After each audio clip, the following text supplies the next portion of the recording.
Ah les amis, on s'approche de la fin de l'année, et qui dit fin de l'année dit 25 décembre. Vous savez ce qu'on fête le 25 décembre?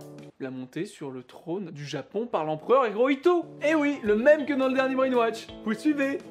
C'est bien. Non, plus sérieusement, c'est le mois de décembre et qui dit décembre dit Noël. Donc c'est parti pour un spécial Noël. Notre sujet en cette sainte, belle et heureuse période... Oh non mais arrête, dis pas ça, plein de gens vont pas aimer leur Noël cette année. Bah je vois pas de quoi tu parles. La période de Noël c'est avant tout des cadeaux et qui dit cadeau dit jouets. Alors on va parler d'une entreprise qui en fabriquait, la toute puissante Gilbert Company. Pourquoi tu dois toujours en faire des caisses comme ça? La magie de Noël. La Gilbert Company, créée en 1909 par Alfred Carlton Gilbert et qui arrêtera ses activités en 1967. Et si vous êtes des adeptes de YouTube, vous connaissez sûrement quelques produits de cette dite compagnie. Même si beaucoup en ont parlé, on a aussi des trucs à dire. Ah bah il faut bien remplir l'épisode. Oui, ça et faire des vues. Commençons calmement par une petite histoire rapide. Tout d'abord, la Gilbert Company fournissait à la base du matériel pour des spectacles de magie sous son premier nom, la Misto Manufacturing Company. Et il faut préciser que quand la compagnie vendra intensément des jouets, ce sera surtout des kits et des sets. Et c'est en 1911 que les choses vont commencer à bouger avec la commercialisation d'un nouveau jouet de leur part, les kits de construction Erector. Et c'est en 1916 que la société va changer son nom pour la AC Gilbert Company. Ensuite, dans les années 20, la société va commencer à proposer de nouveaux types de kits.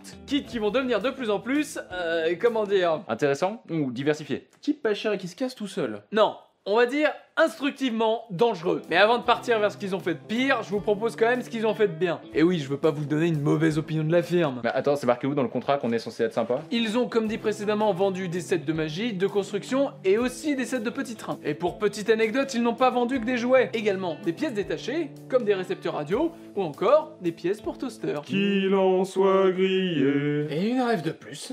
Bon, je sais que vous trépignez d'impatience, alors on s'attaque tout de suite au pire jeu proposé par la Gilbert. Ah les choses bien, c'est déjà fini. Ah oui, quand tu résumes, c'est court. Je vous propose donc 4 des meilleurs produits créés par la firme en finissant par le plus connu. Et on commence avec le Electricity Kit. Un petit kit très sympa qui initiera vos enfants aux joies de l'électricité. À vous le plaisir des dérivations et conduits en série, vendus bien entendu sans protection et avec une véritable batterie. Et bien sûr, aucune limite d'âge. En vrai, si c'est ça les trucs dangereux, ça va, y a pire. Ou alors faut avoir vachement peur des ampoules. Certes, mais passons à la suite. Voici le Caster Kit. Ce kit permettait tout simplement à n'importe quel enfant de pouvoir réaliser ses propres soldats en métal. Attends, mais genre ils les forgent eux-mêmes et tout? Ah bah bien sûr que non, faut que ce soit à la portée des enfants quand même. Ils pouvaient tout simplement, grâce à un kit très fourni, faire couler leur propre métal dans de beaux petits moules, ce qui leur donnait leurs beaux petits soldats. Ah mon fils, depuis que je lui ai acheté le Caster Kit, on l'a surnommé Édouard de main d'argent. Pas vrai fiston?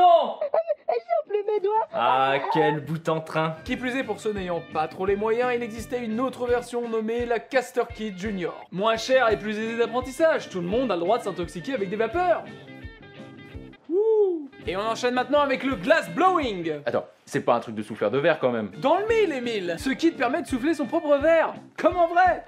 Sauf que t'as 9 ans. Alors Edward, il est bien le glass blowing? Ça m'a éclaté au visage. Ah bah c'est con ça. On va devoir te surnommer Edward Kruger maintenant. Ah j'adore rire. Par contre, je déteste mon fils. Et attendez, le meilleur arrive. Attends, y a pire que ça? Laissez-moi vous présenter ce qui s'est fait de mieux à la Gilbert Company, l'Atomic Energy Lab. Et comme son nom l'indique, ce petit laboratoire pour enfants leur apportait les joies de l'apprentissage de la radioactivité, avec plusieurs types de sources radioactives dedans. C'est comme un calendrier de l'Avent, sauf que si tu bouffes quelque chose dedans, t'es dans la merde. Ah, je m'en souviens, ouais, j'ai pu m'en procurer un stock entier, moi, de ces petits sets. Je les ai offerts à tous les enfants de mon quartier pour Noël. Eh, on a passé de sacrées fêtes quand même. Moi? Ah non, moi, j'ai pas d'enfant, je peux pas en avoir. Les médecins savent pas pourquoi d'ailleurs. Ce joli petit kit proposait plusieurs activités telles que l'observation des particules alpha ou encore l'utilisation d'un petit compteur Gégère. Il était même proposé de réaliser une bonne partie de cache-cache avec les sources de rayons gamma, mettant au défi les joueurs de localiser grâce au compteur Gégère les sources radioactives dissimulées dans la maison. Ah, bah je t'ai trouvé. Ouais, tu m'as trouvé. Et rassurez-vous, le kit comprenait l'assurance que tous les matériaux radioactifs étaient certifiés complètement sûrs par la Oak Ridge Laboratories. Attends, est-ce qu'à l'époque, ils étaient pas déjà pas trop au point en ce qui concerne la radioactivité? Oh ça va, à ce moment-là ils avaient déjà fait les bombes. C'est censé être rassurant, mais ça me rassure pas du tout. Mais rassurez-vous, d'après une revue récente, l'exposition au rayonnement était minime. Si, bien sûr, on ne s'amusait pas à les sortir dans leur cuisson pour les mettre dans la soupe. Ah non, vous inquiétez pas, hein, maintenant je bosse à mi-temps à la Gilbert, c'est moi qui ai tout géré niveau sécurité. Un âge limite? Non, ça me dit rien, non. D'ailleurs, pour ce qui est de la composition du kit, si cela vous intéresse, je vous la mets en description. A noter, chose importante, que le kit était fourni avec de petits comics, dont un nommé Split the Atom. Comics écrit avec l'aide du général Grove. Eh oui, projet Manhattan, Hirohito, dernier épisode, tout ça. Oui, je sais, ça fait beaucoup de coïncidences, mais avouez que c'est cocasse. D'ailleurs, Gilbert lui-même aura dit à propos de ce kit qu'il était le plus spectaculaire de leurs jouets.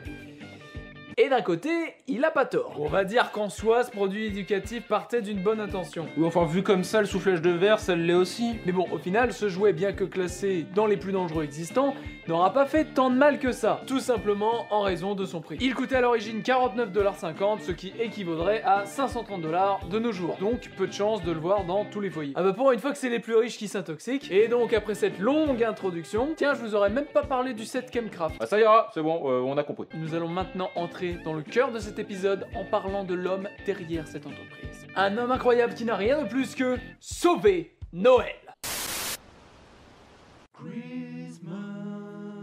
Eh, vous en avez pas marre de ces interminables dîners de fête, et qui plus est sans alcool?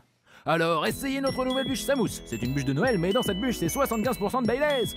Au moins, avec elle, vous pourrez vous torcher la gueule sans que personne vous engueule. Mes amis, joyeux Noël. Mes chers amis, joyeux Noël. À vous aussi, joyeux Noël. Ouais, touche la bouée, hein.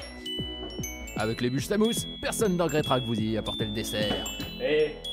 Joyeux Noël. Vous êtes prêts pour un homme extraordinaire? Laissez-moi vous présenter Alfred Carlton Gilbert. Originaire de Salem, il a étudié dans plusieurs universités très importantes comme celle du Pacifique à Forest Grove ou l'université de Yale. Il financera toutes ses études en faisant des spectacles de magicien pour finir par empocher son diplôme de médecin du sport. Déjà rien que ça, c'est pas banal. Et encore, c'est loin d'être fini. Alfred Carlton était également un athlète accompli. Il a battu le record du monde de traction consécutive en 1900 ainsi que le record de distance au plongeon long en 1902. Et à l'époque, il n'a que 16 et 18 ans. Bon, en vrai, faut relativiser parce qu'à l'époque, il y avait encore peu de records homologués. Donc il n'en a pas vraiment battu un, mais plutôt établi un. Ce qui est quand même vachement cool. Il a également inventé le box du saut à la perche, le trou où on plante sa perche pour faire le saut, et établi 2 records du saut à la perche, dont un de 3,66 m. Il a même égalisé pour l'or au saut à la perche pendant les Jeux Olympiques de 1908. Mais bordel, faut faire un poster géant à son effigie! Mais du coup, à quel moment il a mis de la radioactivité dans des trucs pour les gamins? T'inquiète, j'y viens. Alfred, ne voulant pas poursuivre une carrière en médecine, décide de se rabattre sur une autre de ses passions, la magie, et fonde en 1907 la Misto Company. Société qui deviendra donc la AC Gilbert Company, qui se spécialisera dans la vente de jouets. Grandissante sur le marché avec ses fameux kits Erector jusqu'à qu'arrive la Première Guerre mondiale. Et avec l'entrée en guerre des États-Unis, les usines sont réquisitionnées pour concevoir munitions et autres matériels militaires. Mais Alfred, il allait pas laisser passer ça. Alors que le Conseil de la Défense nationale envisageait de stopper la production des jouets, Alfred s'y opposa. Il réussit donc à les convaincre de revenir sur leur décision, ce qui permit aux enfants, cette année-là, de recevoir des jouets. Et c'est ainsi qu'il gagna son surnom de l'homme qui sauva Noël. Quel homme magnifique. Oui, enfin, il a surtout fait ça pour sauver son business, je pense. Et pour une fois que c'est moi qui vois le beau côté. Et c'est vers les années 30 qu'Alfred commencera à commercialiser des jouets éducatifs comme les Chemcraft et les Electricity Kits. Alors Edward, mercure au coup de jus pour le petit-déj. Car oui, Alfred avait pour passion d'apporter l'éducation à tous. Quel humaniste. Ouais, c'est vrai que c'est vachement éducatif, le taser à 500 balles dans ta tronche. Ah, vous êtes vraiment de mauvaise foi aujourd'hui, hein. Alfred était tellement attaché à l'éducation de nos chères petites têtes blondes qu'en 1941, il créa le musée Hall of Science à New York, un musée de science et de technologie. Et 10 ans plus tard, il leur fit bouffer de l'uranium. Alors oui, peut-être, mais au moins lui, il est le premier à avoir porté le concept d'avantage pour ses employés en plus du salaire. Ce que nous, on n'a pas.